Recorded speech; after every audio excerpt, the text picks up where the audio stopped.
Et quand je suis rentré en France, j'ai enregistré l'album, j'ai organisé une petite tournée dans les clubs de jazz, les festivals, et en racontant comment je m'étais inspiré, je voyais que le public rentrait dans une transe, qui fermait les yeux, qui se balançait un peu, et puis les gens à la fin des concerts venaient me voir et me disaient c'est vachement sympa que tu nous expliques comment t'as composé, parce que ça nous permet vraiment de justement de visualiser et de rentrer dans ce monde des éléments. Quand j'ai eu plein de retours comme ça, je me suis dit en fait faudrait vraiment aller à fond dedans et faire des concerts sous hypnose. Et puis alors là j'ai tapé concert sous hypnose dans Google et ça n'existait pas. Je me suis dit mais c'est fou ça. Alors que musique et pas de conscience modifiée, c'est vieux comme le monde. Donc voilà, j'ai commencé à penser à comment faire un concert sous hypnose et ça a commencé comme ça. Qu'est-ce qu'être un homme aujourd'hui ? Ces dernières années, la parole des femmes s'est libérée et affirmée, invitant les hommes à réévaluer leur place et leur identité dans un monde où les anciennes normes ne correspondent plus aux réalités actuelles. À présent, l'homme est encouragé à se questionner, à demander soutien, à exprimer sa sensibilité et à trouver un équilibre entre force et vulnérabilité. L'intention de ce podcast est d'élargir les horizons, de revisiter les représentations du masculin et d'offrir des perspectives pour mieux se comprendre et renforcer nos liens.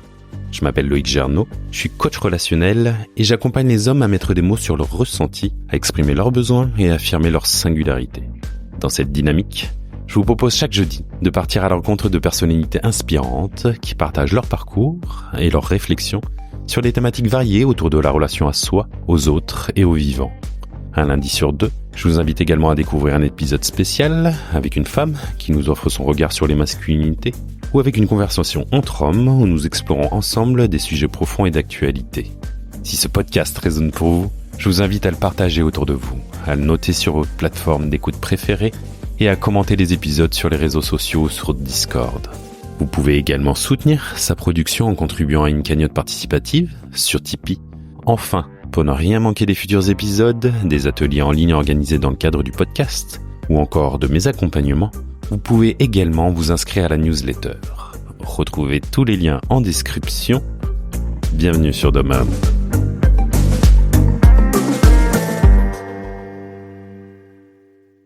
Avez-vous déjà expérimenté un état de conscience modifié ? Sans forcément le savoir, nous traversons tous ces états, lorsque nous sommes absorbés par un film, un livre, une discussion, ou même en conduisant. Mais que se passe-t-il lorsque nous décidons d'explorer volontairement ces états, notamment avec la musique et l'hypnose ? Pour en parler, je reçois Geoffrey Secco, saxophoniste et hypnothérapeute, créateur des concerts sous hypnose. Après une carrière aux côtés de grands noms, comme Aznavour, Yannick Noah, Patricia Cass, Geoffrey a décidé de réunir ses deux passions, la musique et l'exploration de la conscience.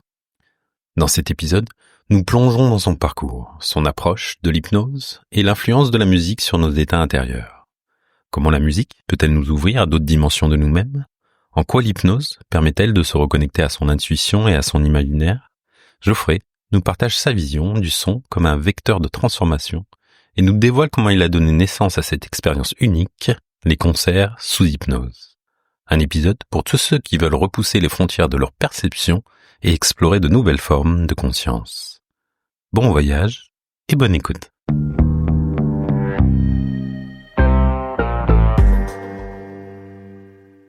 Salut Geoffrey. Salut Loïc. J'ai un petit rituel dans ce podcast, c'est toujours de commencer avec la météo intérieure, le paysage. Comment tu te sens ? Très heureux de faire ce podcast là avec toi. Je suis dans une bonne période de vie en ce moment. Où tout va bien.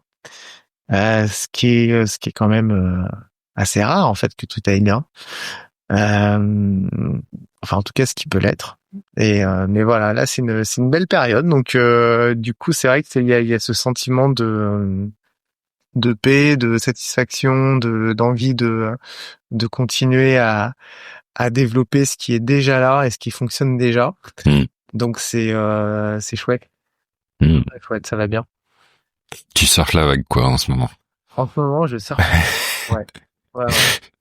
J'ai cette image, ok.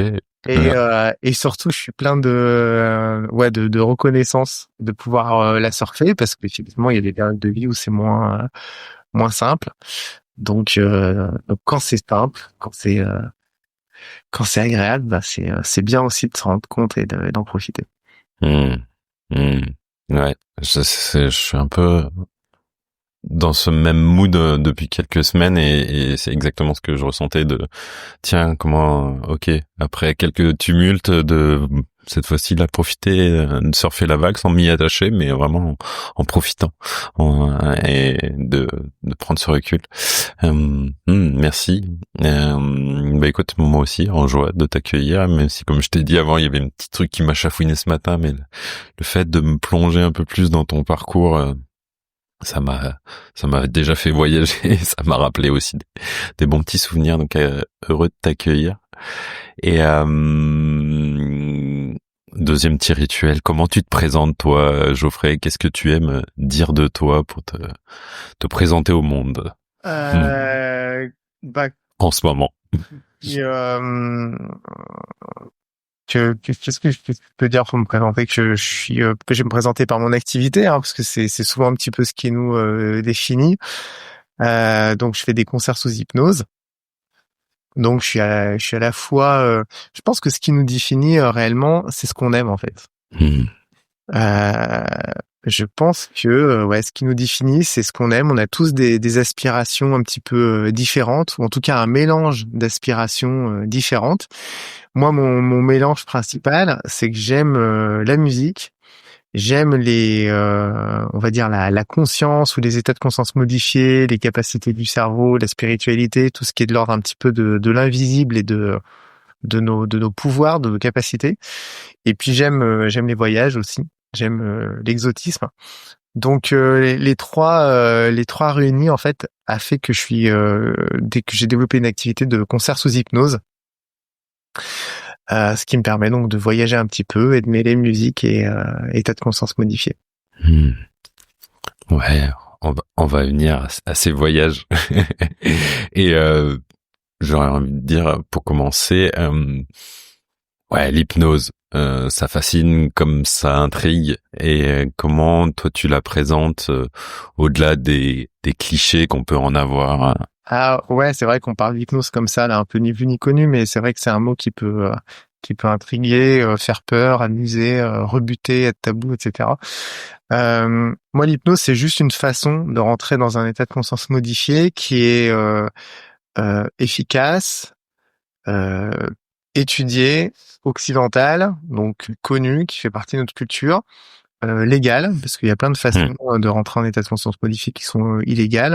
Je pense à l'ayahuasca, par exemple, en France, ou le LSD, les champignons, tout ça, qui sont classés comme des drogues.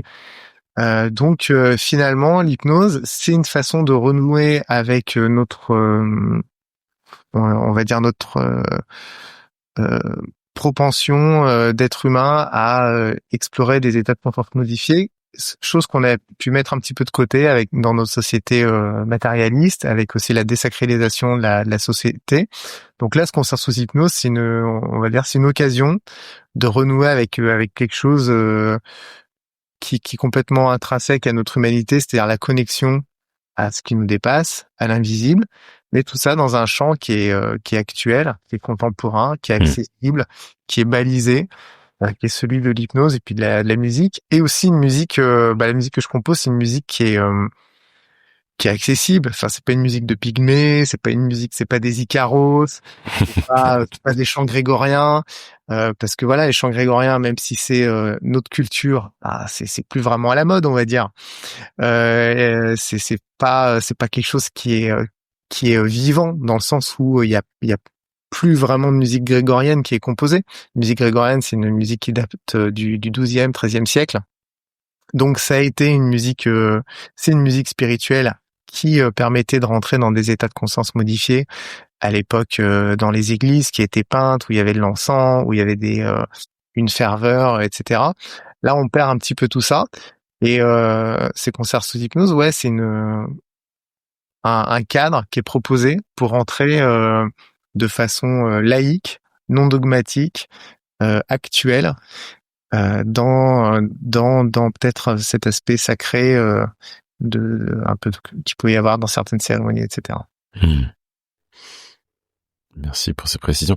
Et qu'est-ce que t'appelles état élargi de conscience, état modifié de conscience?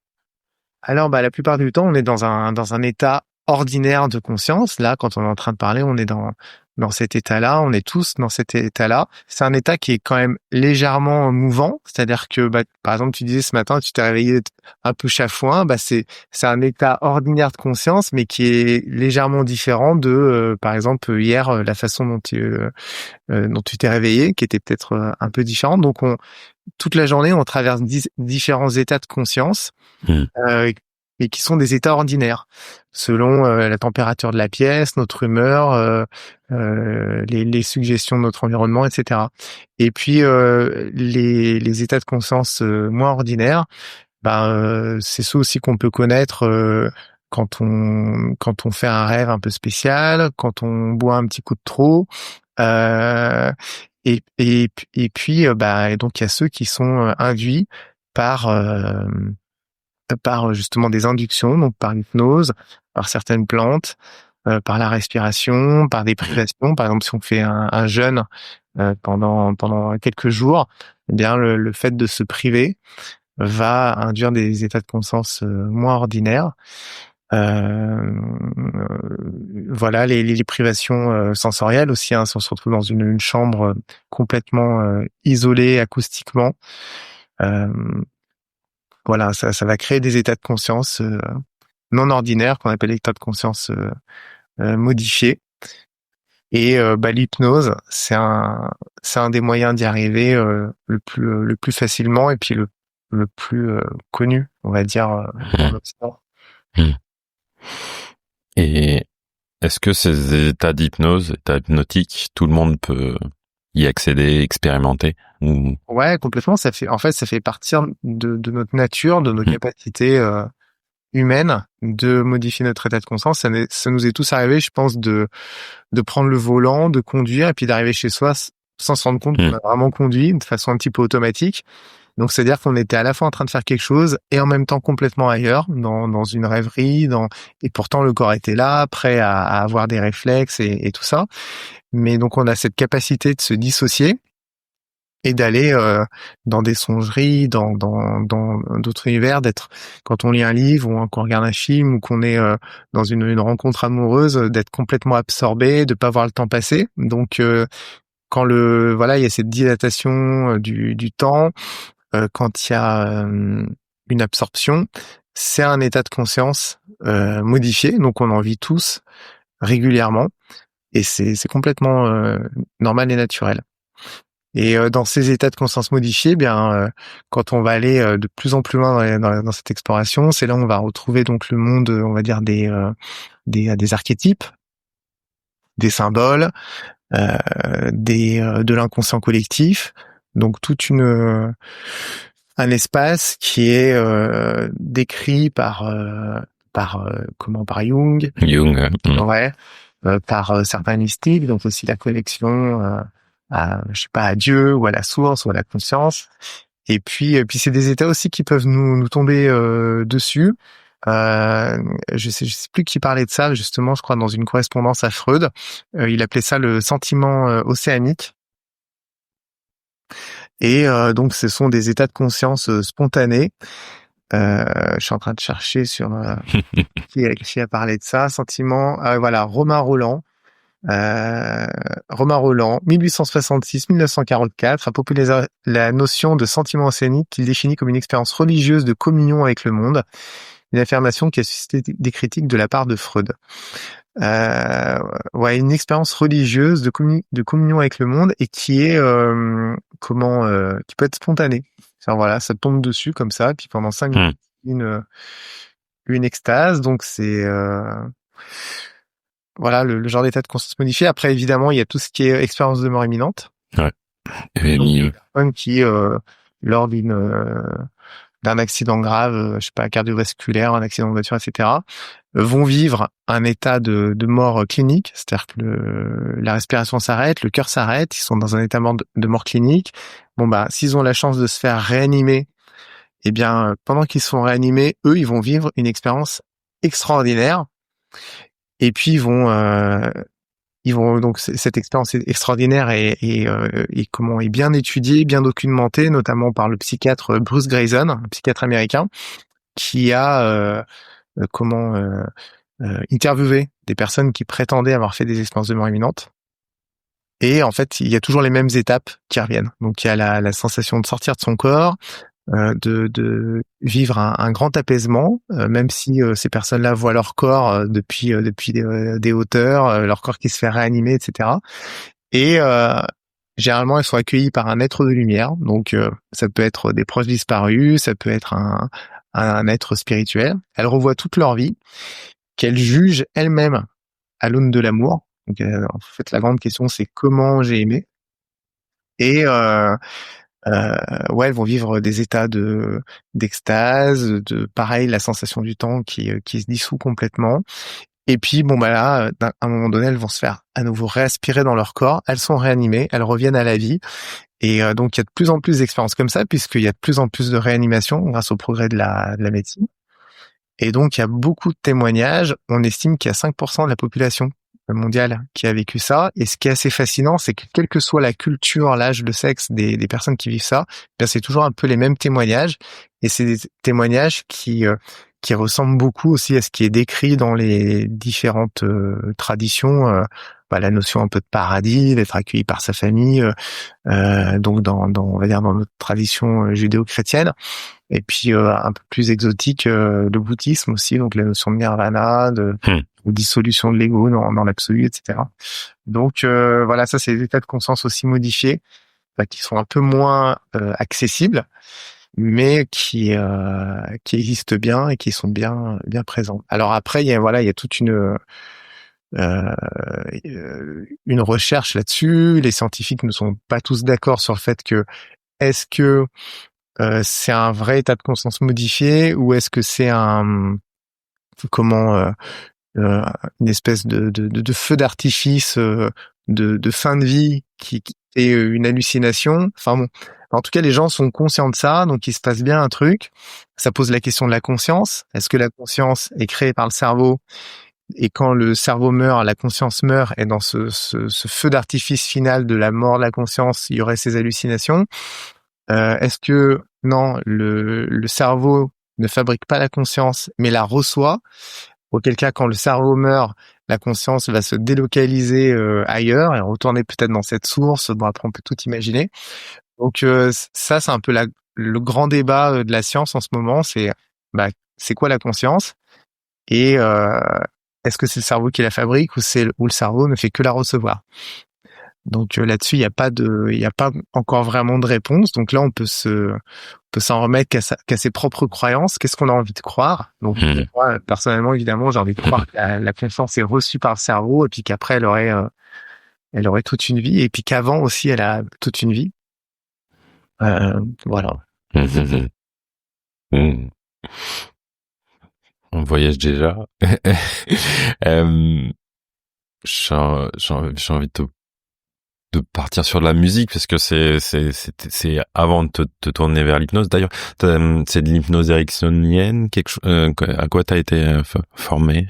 Ouais, alors je suis formé en hypnose ericksonienne, mais l'hypnose ericksonienne c'est très très vaste, c'est-à-dire que c'est comme dire je suis formé en musique ou comment dire, quand on est musicien, on peut jouer autant du jazz que du classique, que de la salsa, que la musique africaine, et l'hypnose ericksonienne, c'est pareil, c'est une hypnose qui permet d'aller un peu dans tous les confins de la conscience, donc autant les régressions que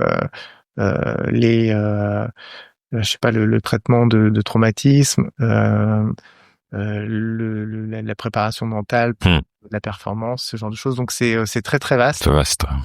Et après, dans cette hypnose ericksonienne, il y a des personnes qui ont créé, on va dire, des courants qui se sont spécialisés, donc qui appellent l'hypnose humaniste ou régressive ou je sais pas, transpersonnelle, donc qui vont créer des courants, mais la base, ça reste de l'hypnose ericksonienne en fait. Ok. Et peut-être pour bien sûr on va continuer à parler d'hypnose, mais c'est peut-être quoi généralement le truc à déconstruire avec l'hypnose ou le truc qui revient souvent chez les gens, peut-être une peur ou une fausse idée? Que l'hypnose ne marche pas sur certaines personnes. qu'on peut rester bloqué en état d'hypnose, que on peut être on peut être forcé à faire certaines choses sous hypnose, choses qu'on n'aurait pas faire. Il y a de la manipulation. Ouais. Alors, c'est une forme de manipulation, hein, l'hypnose. Quand on est thérapeute, donc c'est une manipulation, on va dire, c'est aider le patient à se manipuler lui-même pour changer un comportement qui soit un comportement, une façon de penser, ce genre de choses. Donc, ouais, dès lors qu'on est en communication avec soi et avec les autres, on essaye de manipuler quelque chose, on essaye de transformer quelque chose. Donc, le mot manipulation est pas très bien connoté, mais ouais, l'hypnose c'est une manipulation, Ouais. Ouais. Peut-être loin des trucs Mesmer ou grand public qu'on peut voir. Ouais. Et voilà, Mesmer quand il manipule les gens pour leur faire la poule ou je sais pas quoi, les gens sont d'accord pour faire ça. C'est-à-dire qu'ils viennent au spectacle, ils savent ce que c'est. Ils ont envie de se divertir, ils sont prêts à se lâcher. Donc Mesmer va faire son test d'hypnose sur 2000 personnes. Là, il va sélectionner les personnes les plus réceptives, le plus rapidement réceptives, le plus efficacement réceptives. Donc il leur fait faire un test d'hypnose qui est très rapide. Et là, il voit les personnes les plus réceptives, il les fait monter sur scène. Il refait encore d'autres tests pour sélectionner encore mieux les personnes. Et là, il va garder les 20 personnes, donc les 1% de la salle, pour leur faire tout et n'importe quoi. Et ces personnes ont envie de faire ça. Puis si jamais elles ont pas envie, l'hypnose s'arrête parce que ça va contre leurs valeurs. Et puis Mesmer donc les fait descendre de scène. Donc c'est ce qui se passe. C'est très divertissant. Ça montre à quel point on est capable de faire des trucs de fou, de parler de martien, d'être en catalepsie entre deux tréteaux, donc le corps parfaitement droit, alors qu'on n'a pas spécialement d'abdos, mais que d'un coup on est capable de faire ça. Donc je trouve ça chouette à ce niveau-là de pouvoir montrer qu'on a plein de capacités en fait. Quand on est dans cet état de motivation, puisque les gens qui montent sont motivés à faire les cons sur scène. Et en présentation, tu parlais de je suis ce que j'aime, et donc une de tes passions, c'est la musique. C'est arrivé comment dans ta vie? Alors, par hasard, c'est-à-dire que quand j'avais 6 ans, 7 ans, on a déménagé dans une maison dans laquelle il y avait un vieux piano à queue. Et donc moi je me suis mis au piano comme ça et ça a été vraiment le coup de foudre et je pense que ça a été à la fois une expérience justement musicale et en même temps hypnotique parce que je me rappelle vraiment avoir mis mes mains sur ce piano et que les sons étaient plus que des simples sons, que c'était aussi des couleurs et des sensations. Et c'était tellement incroyable pour moi de faire des et de voir que avec mes mains il y avait je pouvais créer des sons quoi. Je me rappelle avoir mis la tête dans le couvercle du piano pour complètement triper et en fait j'ai adoré faire ça, donc du coup je me suis mis au piano tout seul de façon complètement empirique. Ok. Et voilà, et mes parents voyant que je faisais tout le temps du piano ont voulu m'inscrire au conservatoire en cours de piano, il y avait plus de place, donc ils m'ont inscrit en cours de sax. On était en 1988, c'était la mode. Ah ouais. Ouais, ouais. Et je suis tombé sur un prof qui était génial, qui évidemment m'a parlé de respiration puisque c'est la base. Donc voilà, c'était des cours de respiration. Après, il me parlait d'énergie, de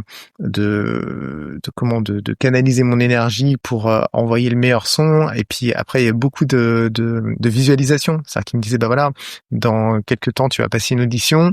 Ça peut être un peu impressionnant. Donc, ce que tu peux faire, c'est visualiser le soir avant de te coucher comment tu vas monter sur scène, comment tu vas t'accorder, comment tu vas jouer le morceau, tout ça.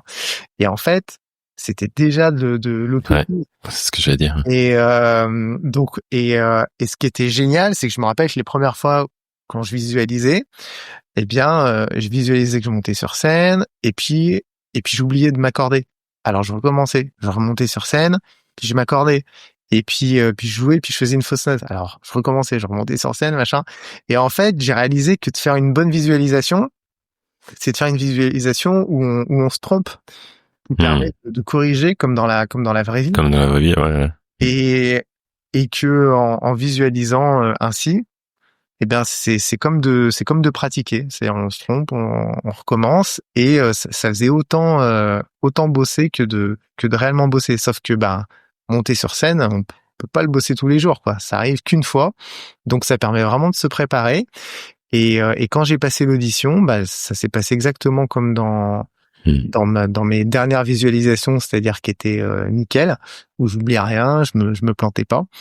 Donc je pense que ouais, vers 8 ans, j'ai réalisé qu'on pouvait vraiment tout visualiser, que ça nous préparait à tout. Et donc j'ai conservé en fait cette technique-là, et on l'a conservée avec mon prof que j'ai eu pendant 10 ans, qui était vraiment un maître en plus parce que en France, il y a vraiment une grande culture du saxophone, dans le sens où le saxophone est un instrument qui a été créé par Adolphe Sax.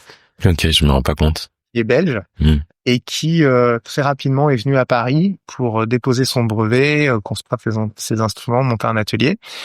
Et ça, c'était dans les années 1880. Et donc la France a été un des pays où il y a eu les premiers saxophones, les premiers saxophonistes, et il y a eu le premier prof de saxophone au Conservatoire de Paris. Donc c'était la première fois où le saxophone était enseigné dans un conservatoire national. Ce qui fait qu'il y a tous les jazzmen américains qui, dans les années 40, sont venus en France pour se former avec le fameux premier prof de saxophone qui s'appelait donc Marcel Mull, et qui a véritablement créé, on va dire, l'école française du saxophone, avec un style, une façon de jouer, une esthétique, tout ça, qui fait qu'aussi il y a eu les premières œuvres de saxophone, comme par exemple le Boléro de Ravel. Donc, parce que pareil, comme le saxophone est un instrument assez récent, il n'y a pas de sax dans les opéras, dans la musique classique, etc. Et donc, c'est des compositeurs des années 1920, 30, 40 qui ont commencé à composer pour le saxophone. Donc, en France, il y a toute une culture. Et donc, ce fameux Marcel Mull a eu plein d'élèves qui venaient du monde entier. Et il a formé un certain Serge Bichon, qui est devenu prof au Conservatoire de Lyon. Et donc là, justement, à partir de la première génération d'élèves, il y a eu des nouveaux profs dans les autres villes de France. Donc Lyon étant la deuxième plus grande ville, il y a eu donc Serge Bichon à Lyon. Et ce Serge Bichon lui-même a formé d'autres profs, dont Jean-Michel Soudan, qui était donc mon prof à Aix-les-Bains. Donc il y a ouais, et donc c'était des profs un peu à l'ancienne, quoi, qui avaient vraiment reçu cet enseignement des années 40 de Marcel Mull, un peu strict, un peu ouais, classique, old school, etc. Donc j'ai pu bénéficier de cet enseignement qui était assez dur, on va dire. Ouais, oui. Peut-être pas militaire, mais en tout cas c'est le mot qui m'est venu. Et ouais, ça m'a connecté là quand tu commençais un peu à décrire le saxophone. Il y a pas si longtemps, j'ai fait une soirée ecstatic dance et pendant un des morceaux, il y a eu un saxophone et ça m'a ouvert le cœur. Il y a eu une espèce de je me suis relevé. Ça a vraiment, je me suis connecté à cette sonorité. Pourquoi cet instrument et qu'est-ce qu'il crée pour toi Cet instrument? Ouais. Alors, on est nombreux à avoir un rapport compliqué avec cet instrument parce que déjà quand on joue un instrument depuis qu'on a 8 ans, c'est un instrument qui nous accompagne dans toutes nos phases de vie et tout. Donc c'est comme un couple, hein, il peut y avoir des moments de OK.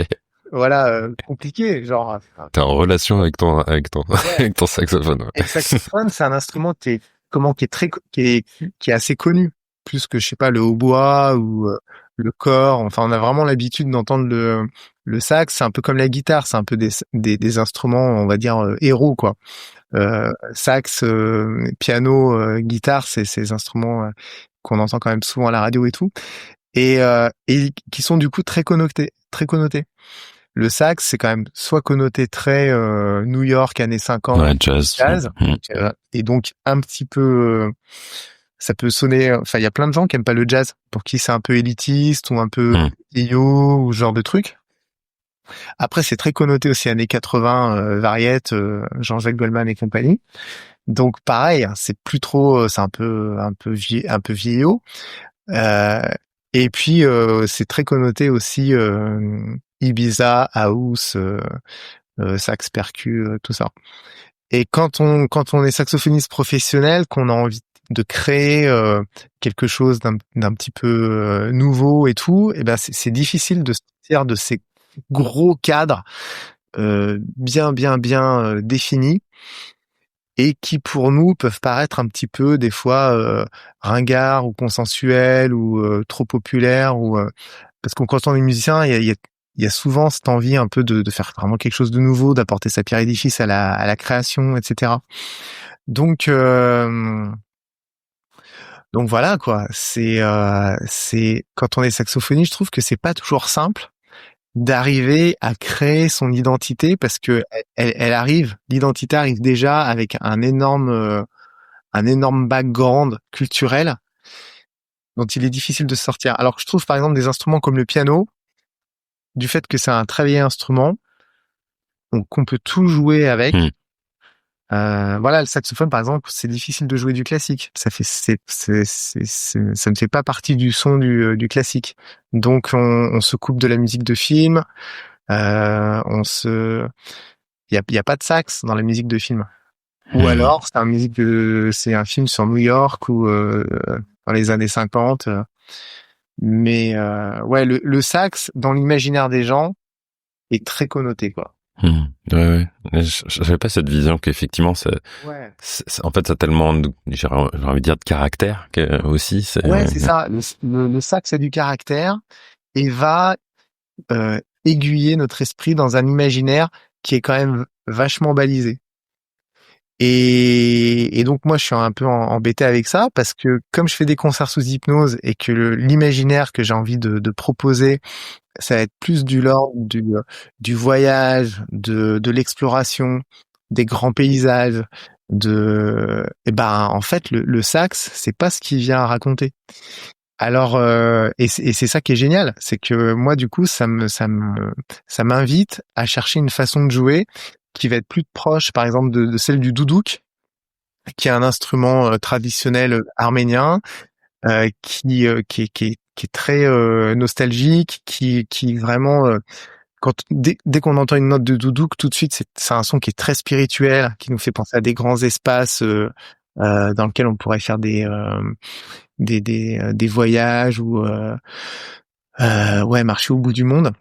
Donc voilà, je vais essayer avec mon sax d'aller dans ce genre d'esthétique, ce qui à la fois me permet de créer mon style, et en même temps, quand on est saxophoniste professionnel, on a besoin aussi de gagner sa croûte avec ça.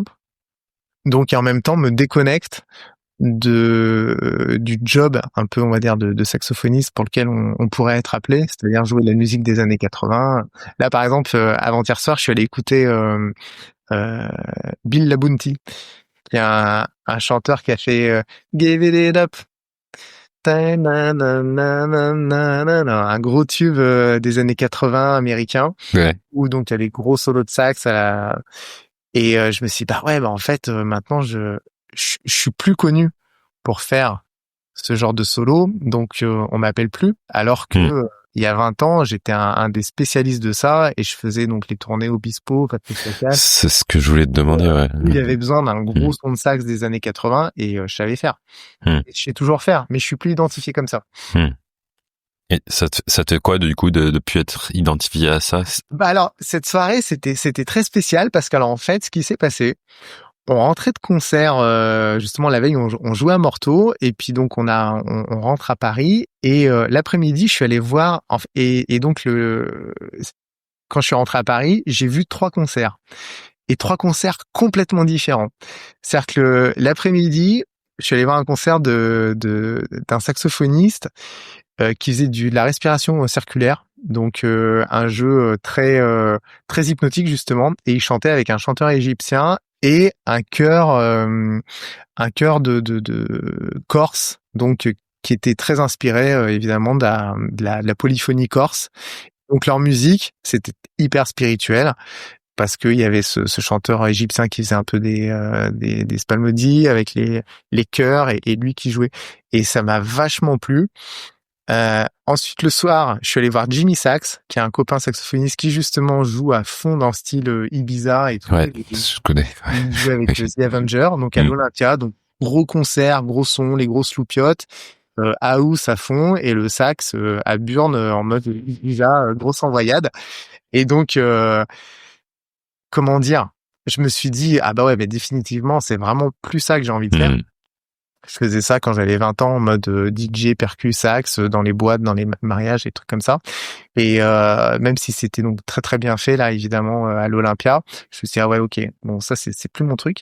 Et après, en deuxième partie de soirée, j'étais aussi invité à un autre concert, donc le fameux concert de Bill Labonte, où j'avais des potes musiciens qui jouaient, et où là, il y avait des gros solos de sax des années 80. Et je me disais, bah ouais, et c'était que des musiciens que je connaissais, je me disais, ouais, ils auraient pu m'appeler, j'aurais pu faire ce concert, et je pense que j'aurais kiffé, mais en même temps, c'est plus moi de faire ça. Et t'as eu des beaux messages? Et donc j'ai eu des beaux messages. C'est comme si d'un coup, et je revenais de mon concert où là, j'avais guidé les gens. C'était notre deuxième concert à Morteau, on avait joué l'année dernière, donc les certains étaient venus avec des cadeaux pour me remercier parce que le premier concert leur a apporté des trucs, donc ils étaient contents de revenir et de m'offrir quelque chose. Et donc ouais, donc finalement il y avait 4 expériences. Celle de mes concerts et puis celle qu'on suivit.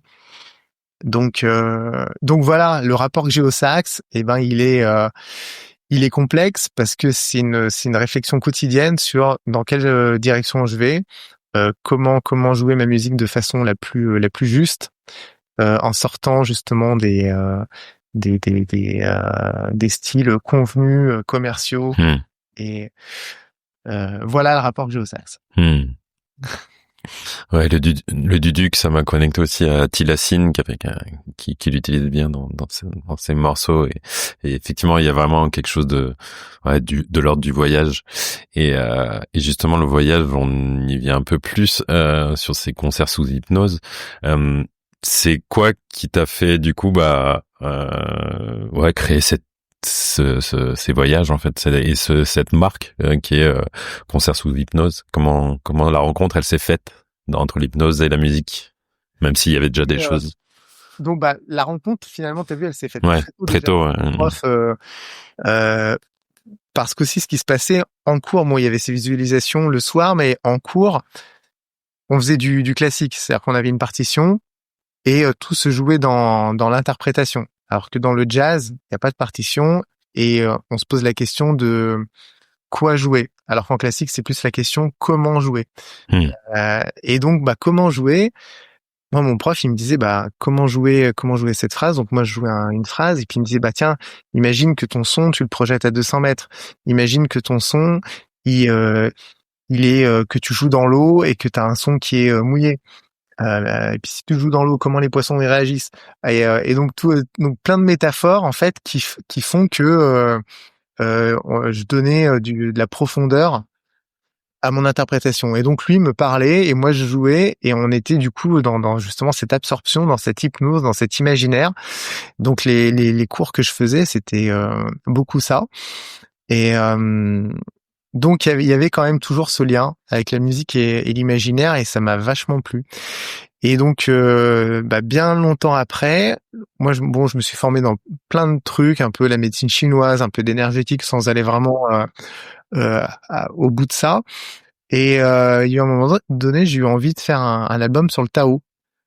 Donc sur les 5 éléments, les 5 mouvements de la médecine chinoise. Donc je suis parti en Australie parce que je pensais que c'était un des endroits où justement les éléments étaient très puissants. Et j'ai fait un road trip et j'ai commencé à composer cet album que j'ai appelé Element of Sun, et qui parlait donc des 5 éléments. Et quand je suis rentré en France, j'ai enregistré l'album, j'ai organisé une petite tournée dans les clubs de jazz, les festivals, et j'ai commencé à faire ces concerts-là. Et Et en racontant comment j'avais composé, comment je m'étais inspiré, je voyais que le public rentrait dans une transe, qui fermait les yeux, qui se balançait un peu. Et puis les gens, à la fin des concerts, venaient me voir et me disaient, c'est vachement sympa que tu nous expliques comment t'as composé, parce que ça nous permet vraiment justement de visualiser et de rentrer dans ce monde des éléments. Et quand j'ai eu plein de retours comme ça, je me suis dit, en fait, faudrait vraiment aller à fond dedans et faire des concerts sous hypnose. Et moi de mon côté, j'avais vécu ce qu'on appelle des rêves éveillés, c'est-à-dire je me faisais guider dans des voyages intérieurs un peu initiatiques avec des symboles, des archétypes. Et puis chaque fois que je me faisais guider dans ces trucs-là, j'ai dit, mais il faudrait qu'il y ait une musique derrière, ce serait vachement plus sympa. Donc c'est avec tout ça réuni, puis ça faisait un moment que je me demandais comment réunir aussi musique et spiritualité, parce que à cette époque-là, j'étais en tournée avec Aznavour, avec Yannick Noah, tout ça, et je trouvais qu'il me manquait un truc, que l'aspect. Donc bref, toutes ces conditions réunies, m'ont fait me dire, tiens, faudrait faire des concerts sous hypnose. Et puis alors là, j'ai tapé concerts sous hypnose dans Google, donc c'était en 2015. Et ça n'existait pas. Donc je l'ai tapé dans plusieurs langues, concert avec hypnose, machin, rien du tout. Et je me suis dit, mais c'est fou ça. Alors que musique et état de conscience modifié, c'est vieux comme le monde. J'ai dit, c'est dingue, personne fait ça. Donc voilà, j'ai commencé à penser à comment faire un concert sous hypnose et ça a commencé comme ça. Et sur ton site, j'ai bien aimé, tu parles de chamanisme moderne. Oui, parce que je me suis dit, finalement, faire des concerts sous hypnose, ça pourrait ressembler au chamanisme, parce que les chamans utilisent les états de conscience modifiés et la musique en même temps. Donc, effectivement, avant de faire mon premier concert sous hypnose, je me suis dit, je vais aller voir un chaman pour voir comment il s'y prend et puis m'inspirer de ça, modéliser ça. Donc pareil, par un concours de circonstances, je me suis retrouvé au Pérou chez le médecin chaman Jacques Mabi, un médecin français qui s'est installé au Pérou il y a une 40aine d'années et qui est devenu chaman. Donc j'étais vraiment content de on va dire de m'initier avec lui. Quand je dis initié, j'y connais pas grand-chose en chamanisme, j'ai fait une dizaine de cérémonies, mais on appelle ça des initiations et c'est un mec qui est très sérieux, qui est très compétent et c'est très important d'approcher cette médecine-là qui est extrêmement puissante, de l'approcher avec des gens qui sont formés et qui sont reconnus. Parce qu'aujourd'hui, il y a beaucoup de gens qui s'autoproclament chamans et qui en fait n'ont aucune compétence.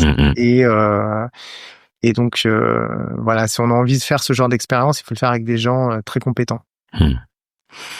Et qu'est-ce que ça apporte le fait d'avoir la musique dans ce voyage?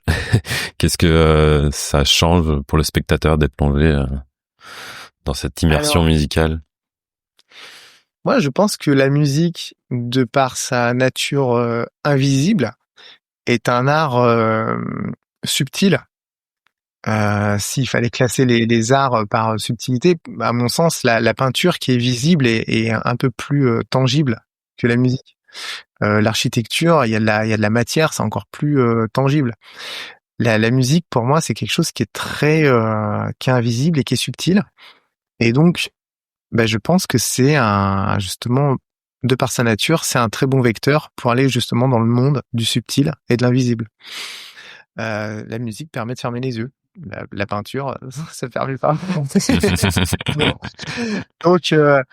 Donc ouais, typiquement la musique, c'est l'art de l'introspection, à mon sens. Et puis, comme disait Debussy, la musique, c'est la plus belle application de l'instant présent. Parce qu'une fois qu'une note est passée, elle ne sera plus jamais rejouée. Elle n'existe plus. Alors qu'une peinture, elle est là devant nous, on peut la regarder, on peut y avoir accès à chaque instant. La musique, une fois qu'elle est jouée, elle est derrière nous, quoi. Donc la musique à la fois nous connecte à l'instant présent et à l'invisible. Donc je pense que c'est l'art, comme le parfum, qui est pareil utilisé par les chamans. Les encens, le tabac, tout un tas de l'agua florida, tout un tas de parfums. Donc c'est vrai que la musique est utilisée dans tous les rituels. Je suis même pas sûr qu'un rituel existe sans musique. C'est marrant, je sors d'un épisode enregistré où on parle de rituels. Donc ça me connecte à ça. Et ouais, tu parlais justement là que tel au Pérou, il y a de voyage initiatique. Un de tes spectacles, le premier, hein, c'est ça, s'appelle Le Voyage du héros, qui, bon, clairement fait référence au livre de Joseph Campbell. Ouais, comment t'as construit ce spectacle? Tu parlais à un moment, ouais, en intro, t'as parlé d'aspiration. C'est se connecter à ça, un peu, Ouais. Alors donc, ce qui s'est passé quand je suis rentré d'Australie, donc là, j'ai commencé à réfléchir à ces premiers concerts sous hypnose. Et au début, donc, je suis allé au Pérou. Et puis, j'ai contacté Jean Dorido, qui est un ingénieur hypnothérapeute, dont j'avais lu son bouquin d'auto-hypnose. À l'époque, c'était en 2009, je l'avais lu parce que je devais apprendre la clarinette en 15 jours pour faire une tournée avec Patrice Acasse.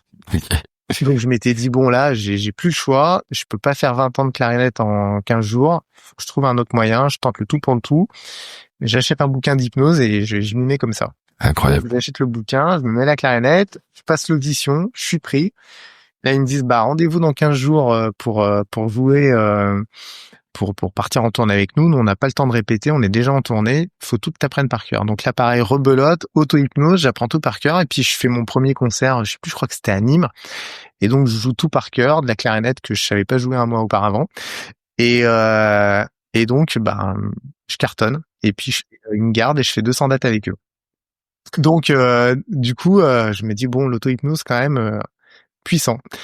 Et même si j'étais quand même déjà bien rodé avec toutes mes visualisations depuis que j'étais gamin, tout ça. Et donc en 2015, moi je connaissais pas d'hypno. Donc en 2015, je me rappelle de ce bouquin et je me dis je vais contacter l'auteur du bouquin, donc le fameux Jean Dorido, et je lui dis voilà, je veux faire des concerts sous hypnose et aussi je veux arrêter de fumer parce que je fumais quelques cigarettes par jour, ça me saoulait, je voulais arrêter. Donc il me dit pas de souci. Alors voilà, déjà il me fait arrêter de fumer, je fume plus jamais. Et donc jamais refumé depuis. Et puis il me dit ouais, moi ça me branche bien de faire de l'hypnose sur scène, on sympathise direct, super sympa. Et donc on fait notre premier concert ensemble, je sais plus, c'était en octobre 2015, donc juste après mon retour du Pérou. Et on fait un concert mais en mode un peu buff. Donc les jazzman, on appelle ça les buffs ou les jam sessions. On se retrouve entre musiciens et puis on improvise sur des morceaux plus ou moins connus. Et donc moi je me dis là je vais faire pareil. Alors avec mon groupe avec lequel justement on jouait Element of Sun, je me suis dit je vais inviter donc cet hypno et on va buffer sur ces morceaux-là avec l'hypnose. Donc je lui dis voilà, tu vois, ce morceau ça parle de l'eau, donc il faudrait que tu fasses une hypnose sur l'eau où on va aller justement rencontrer notre élément eau. Donc en médecine chinoise, c'est le rein, c'est la mémoire, c'est le transgénérationnel, c'est la graine, c'est-à-dire qu'est-ce qu'on est venu incarner sur cette terre, c'est quoi notre graine? Est-ce qu'on est un chêne ou je sais pas quoi, un peuplier ou machin? Qu'est-ce qu'on vient faire? Voilà, ce morceau-là, c'est plus le feu. Donc le feu, c'est quoi ma façon de rayonner? C'est quoi mon discernement sur quoi j'ai besoin de mettre de la clarté? C'est le souverain intérieur aussi. Donc quelle est ma souveraineté, etc. Donc voilà. Donc tous les morceaux leur attribuer les mouvements et les caractéristiques des 5 éléments chinois dans leur sur les plans à la fois physiques mais aussi psycho-émotionnels. Voilà, bon lui c'était pas trop son truc, donc je le brief un peu là-dessus et puis on fait le premier concert sous hypnose, donc en mode on va visiter les 5 éléments avec la musique et l'hypnose. Et j'ai pas trop communiqué dessus parce que j'étais pas vraiment sûr de ça, donc je voulais pas qu'il y ait trop de monde non plus. En fait, ça a été blindé. Ouais. Et alors faire une petite salle, 120 places, mais ça a cartonné et puis il y a toute la communauté des hypnos qui est venue, qui s'est dit un concert sous hypnose, génial, on va s'éclater et tout. Et donc hyper rapidement, sans savoir, j'ai eu une espèce de validation et d'approbation, quoi, de la communauté Par hypno. tes pairs. Et donc voilà, et puis on a continué à faire quelques concerts comme ça. Après, j'ai aussi invité Kevin Finel, qui est aussi un super hypno et formateur, qui a un centre qui marche très très bien, qui s'appelle l'Arche. Et voilà, et donc on a fait le bœuf comme ça sur l'hypnose. Et au bout d'un moment, je me suis dit, mais il faudrait quand même que je me forme sérieusement. Donc je me suis formé avec Kevin. Et en me formant, j'ai appris un protocole d'hypnose qui s'appelle donc le voyage du héros, ou le score selon les écoles d'hypnose. Et forcément, le voyage du héros, comme il est calqué sur justement le héros au mille et un visages de Joseph Campbell, donc il a une dramaturgie intrinsèque, c'est-à-dire que dans le voyage du héros, on fait le fameux voyage du héros, donc il y a une vraie histoire, et donc c'était tout ficelé en fait pour proposer un voyage. Donc j'ai mis ce voyage du héros en musique avec donc finalement mes vieilles musiques de Element of Sun. Donc c'est ça le voyage du héros. C'est le protocole d'hypnose qui a été mis au point donc par Robert Dilts, qui est le père de la PNL. Parce que Robert Dilts, en lisant le héros mille et un visages, s'est dit finalement on est tous les héros de notre propre vie, avec des aspirations profondes qu'on n'ose pas toujours écouter, avec des épreuves qui nous font croire qu'on ne va pas y arriver. Et qu'est-ce qui nous fait croire ça? C'est notre némésis, c'est notre pire peur, mais en fait c'est nous-mêmes. Et mais on a des capacités, des ressources pour aller au-delà de ça. Et donc le voyage du héros, c'est pour réaliser donc justement nos aspirations, puis revenir dans le monde ordinaire comme tout héros pour inspirer le monde et donner donc justement le courage aux autres de faire aussi leur voyage. Donc c'est parti de là, le voyage du héros de Robert Dilts dans les années 70. Où il a créé ce protocole qui a été repris par plein de thérapeutes, par plein d'écoles. Et c'est cette expérience-là que je propose au public. Et du coup, ça me donne envie de poser la question. T'as eu des retours, j'imagine, hein, mais bien évidemment, mais ouais, des témoignages. Qu'est-ce que ça a apporté aux gens qui ont vu ce spectacle, quoi? Alors, ça apporte plein de choses différentes. Qui ont vécu cette expérience. Ça me fait bizarre de dire spectacle. Est-ce que t'es OK avec spectacle? Ouais, carrément, spectacle, ouais.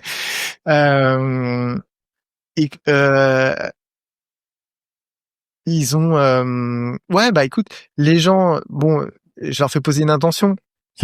Alors, au début, c'est une intention qui est mentale. Les intentions, faut être prudent avec ça parce que parfois on a des objectifs, je vais les appeler les rêves yang. Donc c'est plus des rêves de surface. Plus un objectif, ouais.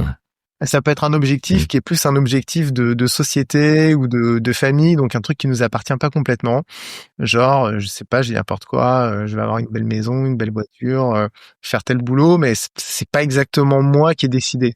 Je suis plus dans un moule parce que tel professeur m'aurait dit que machin. Donc ça, c'est les rêves yang. Et c'est un peu ce qui se passe généralement. On fait un job, un machin, et puis vers la trentaine, 35, 40, on se dit mais putain, ça manque de sens mon truc. Et là, on commence à se dire mais qu'est-ce que j'ai vraiment envie de faire, quoi.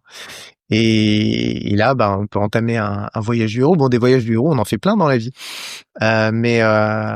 Donc voilà. Donc les gens posent une intention. Alors je sais très bien que cette intention, des fois, quelque part, ils se gourent un peu dans leur intention. Ils posent une intention qui va être yang. Mais donc pendant le concert, ils auront l'opportunité de se connecter à une intention qui est plus fine, donc qui est plus de l'ordre de la graine, justement, qui est plus de l'ordre de l'élément eau, plus profonde. Donc les gens déjà rien que de se connecter à ça, leur véritable aspiration, leur véritable nature, ça déjà c'est très très beau parce qu'il y a vraiment une prise de hauteur. Et puis donc le voyage du héros est construit sur 5 étapes. Bon, pour Joseph Campbell, je crois qu'il y en a 16 ou 17, mais le protocole d'hypnose, il y en a 5 qui sont les 5 principales, et ils appellent ça aussi le SCORE. C'est l'acronyme de symptômes.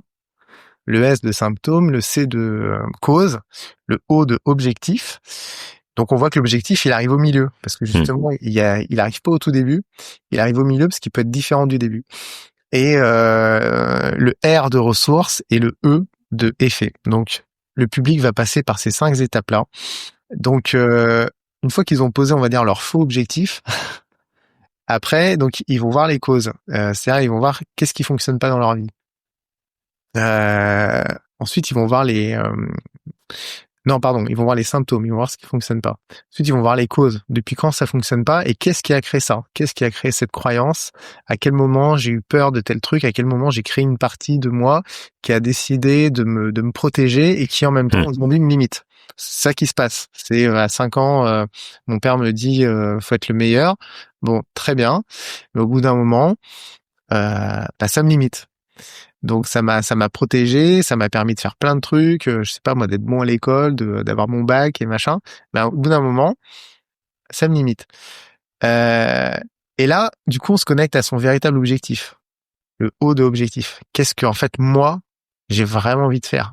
Je pensais que ce que j'avais envie de faire, c'était d'être le meilleur, mais en fait non. Ça c'est une injonction familiale ou de la société. Donc moi, c'est quoi que j'ai envie de faire? Et puis quelles ressources j'ai pour ça? Donc là, dans mon concert, ça se manifeste sous forme d'animal totem qui vient transmettre quelque chose. Et enfin, il y a l'effet, le E de effet. Donc une fois que j'ai réalisé c'est quoi ma vraie nature, quelles ressources j'ai, eh bien pour réaliser ça, comment je me sens une fois que je l'ai réalisé. Donc là, du coup, on connecte aux valeurs et qu'est-ce que ça fait encore des années après, qu'est-ce que ça me permet de faire d'autre? Parce que ça, c'est un truc qui est vachement intéressant, c'est que souvent on a des objectifs, mais une fois qu'on l'a réalisé, l'objectif, on se dit mince, qu'est-ce que je vais faire? Donc c'est bien de commencer à se poser la question, une fois que j'ai réalisé cet objectif, qu'est-ce que ça me permet d'être, de faire, d'avoir? Parce que déjà, ça montre au cerveau que c'est possible, donc ça enlève pas mal de barrières. Donc ça fait carrément partie du protocole de se projeter même longtemps après la réalisation de l'objectif. Donc voilà, les gens ils vivent ça pendant le concert. Alors ils le vivent de façon plus ou moins profonde, plus ou moins en état modifié de conscience, plus ou moins profond. Donc déjà de le vivre de façon purement mentale, c'est intéressant parce que ça permet vraiment déjà de se poser ces questions-là. Et puis de le vivre dans un état de conscience modifié, là, ça permet carrément d'avoir des visions, des sensations, de vraiment rencontrer son animal totem qui va vraiment te donner des informations. Donc, moi, les gens qui m'écrivent ou qui me partagent, c'est vraiment ceux qui généralement ont vécu des choses très très fortes. Donc voilà, ils me disent qu'ils ont vu leur animal totem, qu'ils ont eu qu'ils ont pu faire des deuils, qu'ils ont pu à la peinture, enfin en fait se remettre en marche vers leur objectif, et un objectif qui est fort pour eux, quoi. Pas juste je vais changer de voiture ou ce genre de truc. Un truc qui a vraiment du sens. Donc souvent c'est ça, c'est se remettre au sport, oser demander, oser changer de boulot, des trucs comme ça. Ouais, quand même. Ça peut être des sacrés changements. Ouais, il y a des sacrés changements. Alors c'est pas la promesse que je veux faire, parce que bien sûr, pas vendre de la poudre de perlimpinpin, mais il y en a qui font des sacrés changements. Il y en a qui ont une expérience d'introspection qui est nouvelle, qui est unique. Donc ce concert, je le vois aussi comme une initiation ou une possibilité de découvrir quelque chose et totalement dire vous allez changer votre vie. Ça me connecte forcément à quelque chose qui est que alors je sais pas, tu me diras ce que t'en penses aussi. Je serais curieux de savoir, par exemple, s'il y a beaucoup d'hommes qui viennent à tes concerts. Alors moi, je suis venu voir ton deuxième concert dont on n'a pas encore parlé, qui est au-delà. Je pense que c'était quand même majoritairement féminin, si mes souvenirs sont bons. Est-ce que justement, ça peut être une entrée pour les hommes d'aller vers ce genre de format qui justement plus accessible. Maintenant qu'ils savent qu'il y a que des femmes, déjà. Non, mais c'est vrai que je pense que les femmes sont plus ouvertes et plus sensibles à ce monde de la connaissance de soi, la spiritualité. Et donc elles ont davantage envie de venir. Et puis effectivement, je pense que les hommes qui sont là, soit ils ont été traînés un peu de force par leur cousine, soit ils ont justement cette sensibilité et cette ouverture.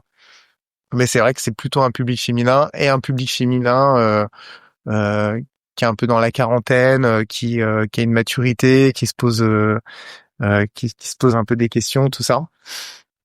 Donc, enfin, il m'a semblé, je sais pas toi ce que t'en penses. Ouais, il me semble aussi. Ouais. Donc, ouais, mais effectivement, je pense que ce qui peut être, ouais, ça peut être pas mal pour les hommes dans le sens où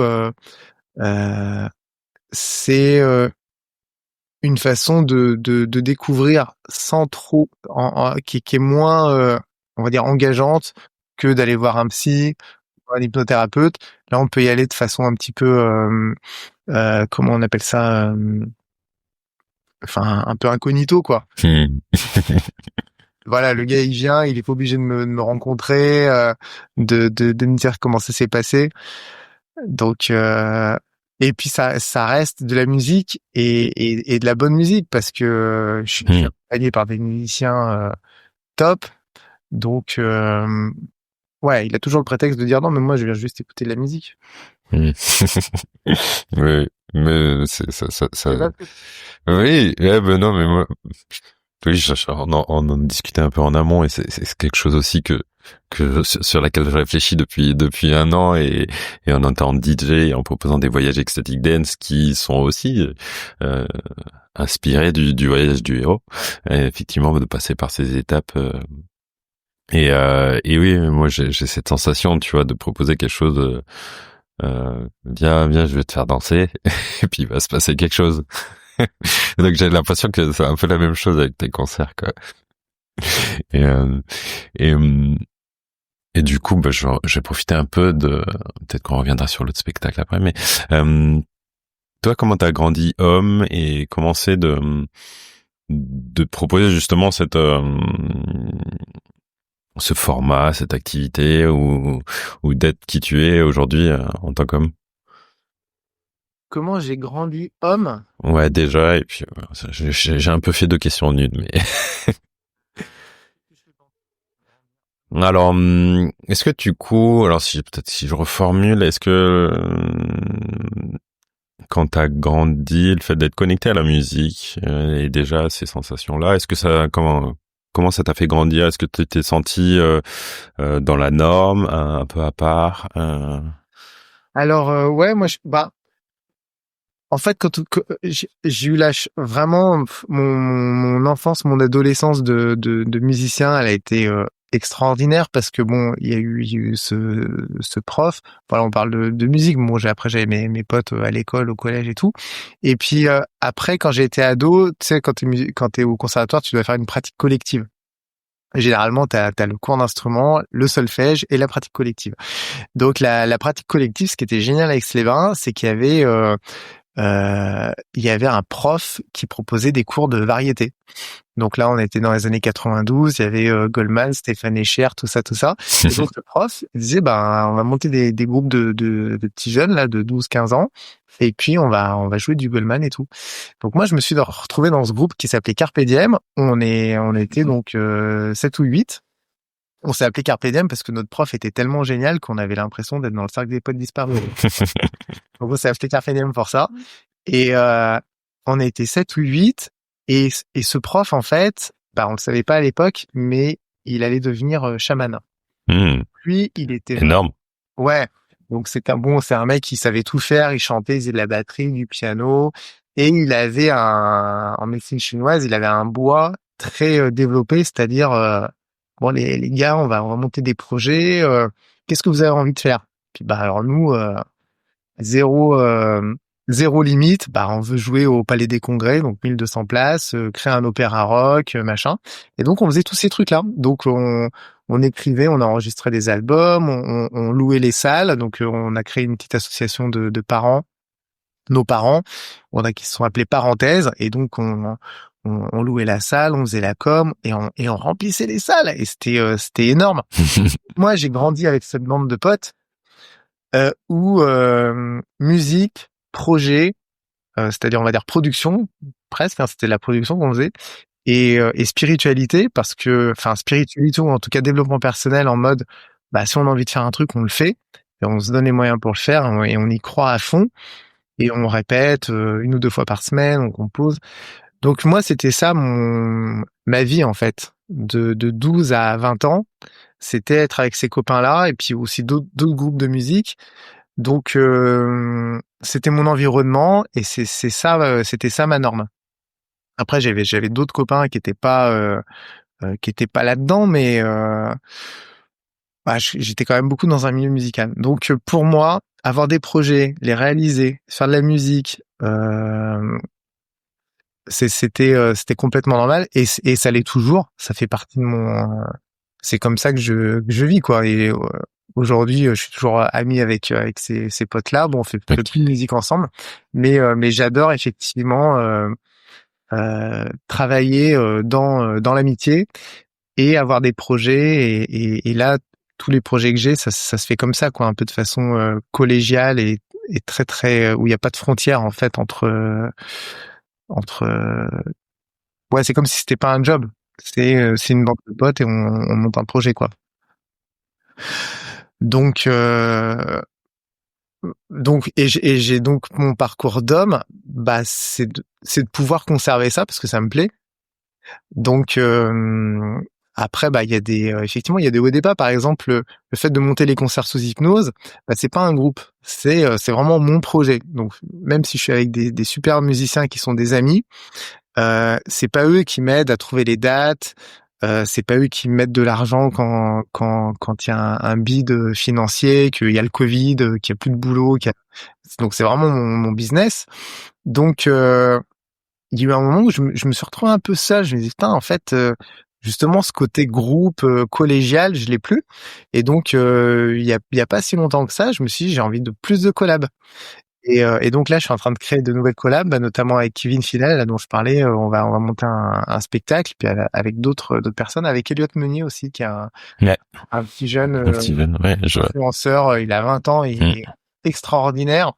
Bon, en plus, il est danseur, il joue un peu de musique, donc artistique. Bon, je pense qu'il est un peu génie, un peu surdoué. Ouais.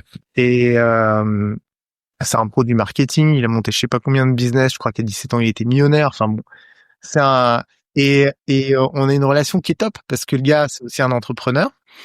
Et donc on s'est dit bah vas-y, on lance le truc, on entreprend ensemble, on partage tout, les bénéfices, le travail d'organisation qu'il y a à faire.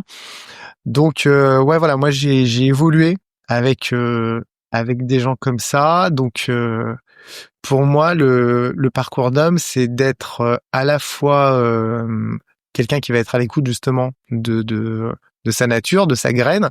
Qu'est-ce que j'ai envie de devenir, d'offrir au monde, de quelle façon j'ai envie de contribuer. Et j'ai pas été dans ces problématiques-là de être dans un groupe d'hommes qui seraient coupés de leur sensibilité. Moi, je suis avec des gens qui sont artistes, très sensibles, mais là, une sensibilité qui est elle a pu s'exprimer quoi. Qui n'est pas névrotique ou psychotique ou hystérique ou voilà, c'est juste une grande capacité de communication, d'ouverture, de compréhension, d'imagination, donc ouais, j'ai pas eu ce truc là de par exemple certaines personnes qui me disent je me suis coupé de ma sensibilité et puis j'ai découvert que j'étais connecté et puis en fait être un homme c'est pas être juste un cœur de pierre qui va travailler pour nourrir sa famille. J'ai jamais été dans ce truc-là. Pour moi, c'est pas une découverte. J'ai toujours été dans une sensibilité. Et du coup, le fait, même si j'entends que tu as grandi du coup dans un entourage qui le favorisait, est-ce que sorti un peu de cet entourage, tu te sentais en décalage ou c'est pas que je me sens en décalage, c'est que je me sens pas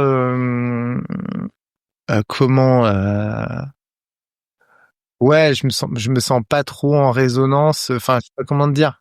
Si je me retrouve à un dîner avec que des banquiers qui parlent d'investissement et Ah, bon, ça m'intéresse quand même. Hein. Je veux dire, j'aime bien l'immobilier, j'aime bien l'investissement, comment optimiser, tu vois, je sais pas, une épargne, ce genre de truc. Mais c'est pas c'est pas ma vie.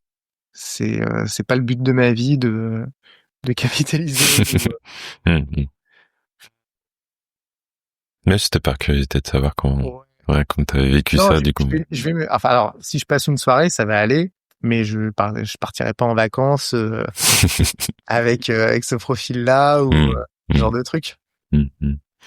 Et, quand t'as basculé, du coup, à proposer vraiment ces concerts sous hypnose, c'était quelque chose pour toi qui était facile d'assumer au départ? Alors, alors pour moi, c'était facile de l'assumer, mais par contre, ça a été assez incompris. À l'époque, moi, j'étais en tournée avec Aznavour, donc quand t'es musicien, c'est quand même un des plus gros plans qu'il y a dans le panorama musical français. Et je faisais aussi une émission de télé qui s'appelait Danse avec les stars, donc où il y avait un prime par semaine plus une répète. Donc bref, tout ça cumulé faisait que j'avais quand même une situation, une carrière qui était quand même un peu le top du top. Et quand je me suis dit je vais faire les concerts sous hypnose, j'ai tout planté pour me dire bon, je me consacre à fond au truc, donc je vais faire que des mariages. À Paris, il y a tout un circuit de mariages juifs. Les juifs font des mariages énormes parce que c'est très important pour eux de faire une très très belle fête. Et donc quand on est musicien, il y a tout un circuit où on peut faire des mariages juifs 1 ou 2 fois par semaine. C'est bien payé et ça permet de rester à Paris et ça prend pas de temps parce qu'il y a pas de répète, il y a rien. On vient jouer 2 heures et voilà. Donc je me suis dit je vais faire ça. Ça me prendra moins de temps que d'aller, je te disais avec Aznavour, on s'était fait un aller-retour au Chili. Une date, ça te prend 4 jours, tu mets 3 jours à t'en remettre. Donc je me suis dit, allez, vas-y, j'arrête. Et Danse avec les stars, pareil. Donc je me suis mis à fond dans mes concerts et j'ai fait des trucs alimentaires qui me prenaient le moins de temps possible et qui payaient le mieux possible. Donc ça a été très mal compris par exemple par mes parents.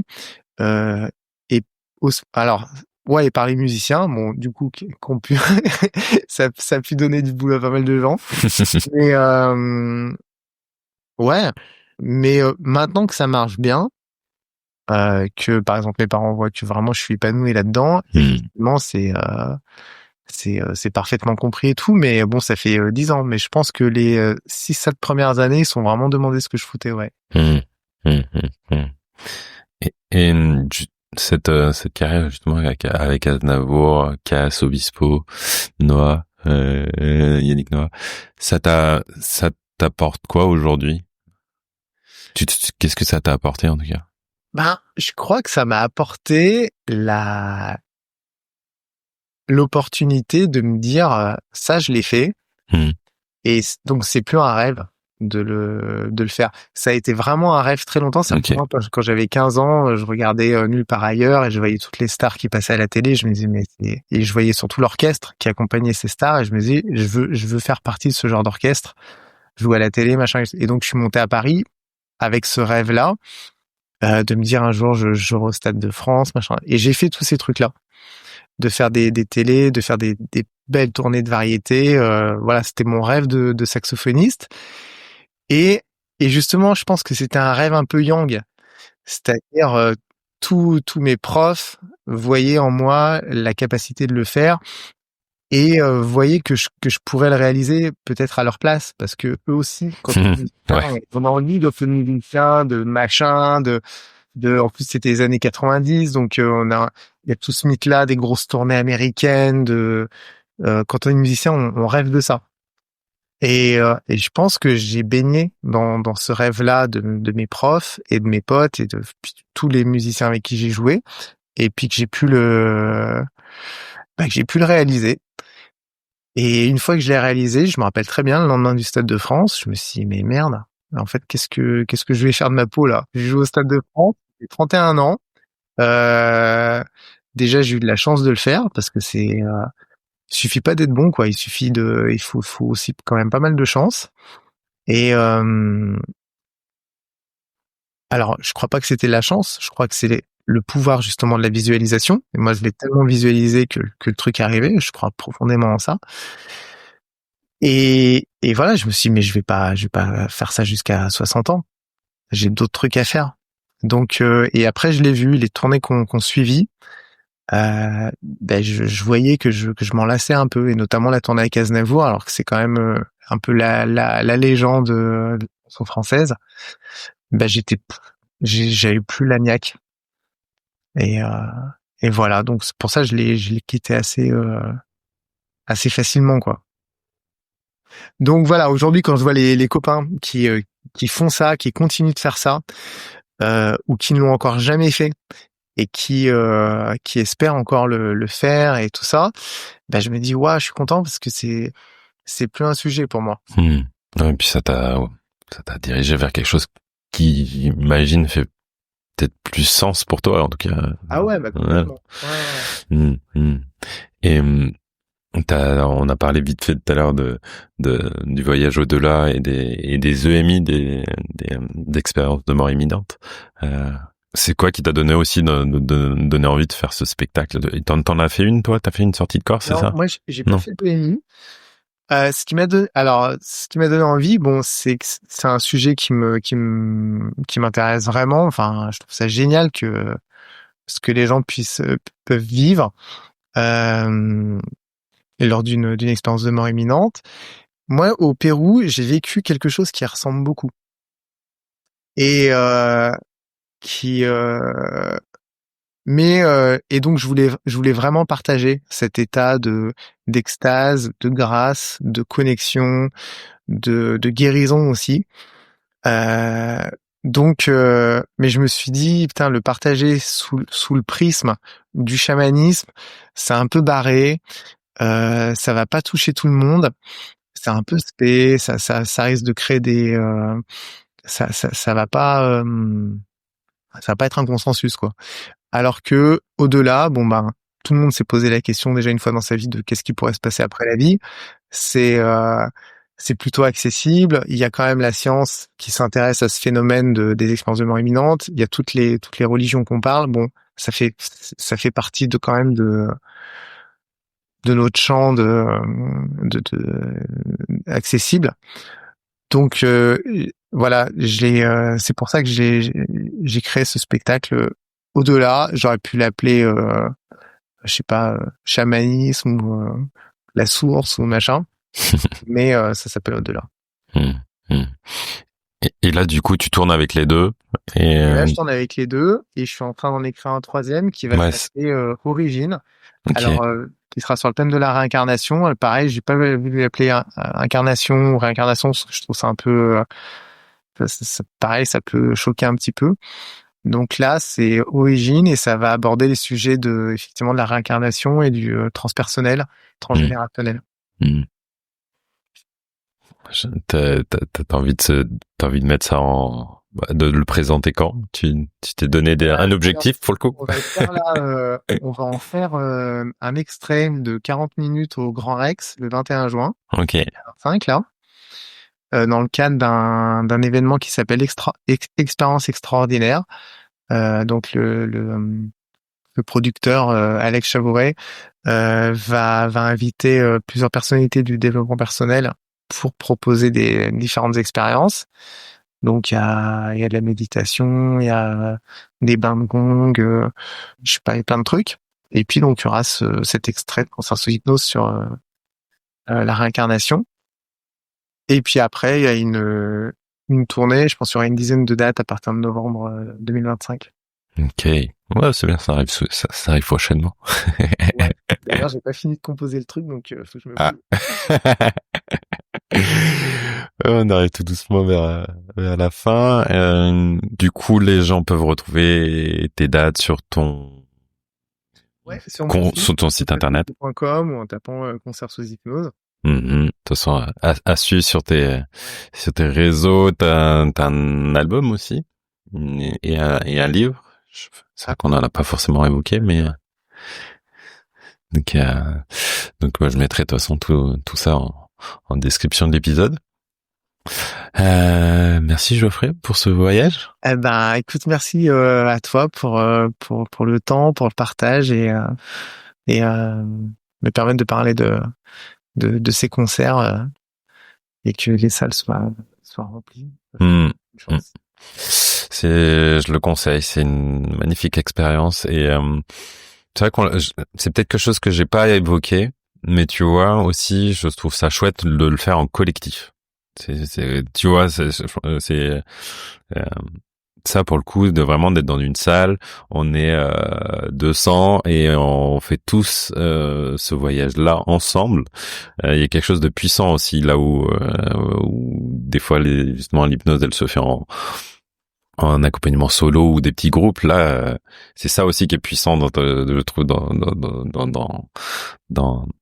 dans ce format-là, quoi. Ouais, c'est chouette. Bon, après, il y a toujours des gens qui disent qu'ils sont dérangés, qu'ils sont confortables parce que voilà, ils auraient peut-être préféré être allongés, ce genre de truc. Bon, c'est compliqué de trouver des salles où on peut s'allonger. C'est toute une organisation aussi. Donc je le fais dans des salles de spectacle où voilà, je sais que les conditions, le confort est pas toujours optimum. Et puis voilà, il y a le collectif, donc ça en dérange certains. Mais moi, je trouve ça bien d'être un peu ensemble. Ouais, moi aussi. On est des êtres humains, donc ouais, il y a de l'inconfort, ouais, il y a un machin qui respire par le nez, qui tousse, qui truc. Mais bon, c'est ouais, c'est la vie aussi. Ouais.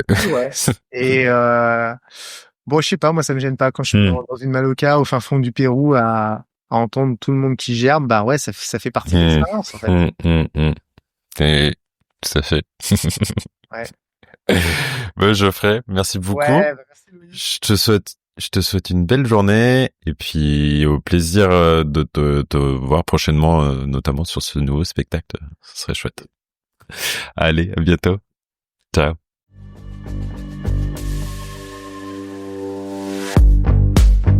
Merci d'avoir écouté cet épisode.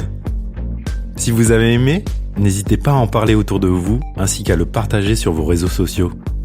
Vous pouvez aussi donner une note sur votre plateforme de podcast préférée. Enfin, si vous avez des suggestions, des remarques ou encore des idées d'invités, n'hésitez pas à m'envoyer un message via le site domahome.fr ou encore sur Instagram, domahome podcast tout attaché. À bientôt pour un nouvel épisode.